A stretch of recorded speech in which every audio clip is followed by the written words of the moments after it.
Well, the CDC says if you haven't gotten your vaccine, you should not travel this holiday weekend. It's a similar warning that we've seen from the agency over the past holidays with big travel implications. But that's clearly not keeping a lot of people from hitting the skies. Here is a live look at all the planes up in the air right now.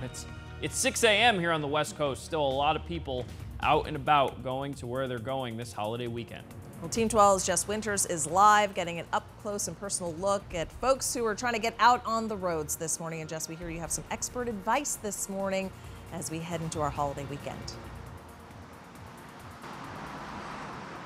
Hey, good morning, guys. You know, a lot of people look at September as the unofficial end to the summer, but a lot of people still vacationing, still traveling this weekend because, of course, it is Labor Day weekend. And in fact, today is supposed to be the busiest day for that Labor Day travel. So for some of the facts and figures, I'm going to bring in Aldo Vasquez with AAA. How you doing this morning? Doing great. How are you? Good. Sorry, we're going to have to scream over I-10 right now. How many people are expected to travel in Arizona this weekend? Yeah, so what we're seeing right now is if the summer travel season has been any kind of indication, we anticipate this Labor Day weekend to be heavily trafficked for people hitting the road and taking their traveling destinations, as far as a lot of places that we're seeing across the country, predominantly in California, is where we're seeing a lot of people heading this Labor Day weekend.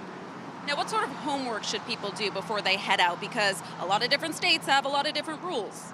Yeah, it's exactly why AAA wants to emphasize that regardless of where you're going, it's very important that you do your research before you head out, because the guidelines and the policies are changing so rapidly, and just it seems like just about every single day these guidelines and policies are changing, and it's important to stay up to date with what is expected of you if you're traveling domestically on airplanes, and the kind of federal and state laws that may be in place regarding masks and any kind of COVID-19 protocols. And Aldo, I'm the type of person who packs light. If I were heading out today, what should I put in my bag? So masks should be at the top of your list for any kind of packing that you're going to be doing if you're going to be traveling for the Labor Day weekend. Hand sanitizer and disinfecting wipes should be the top 3 things that you pack.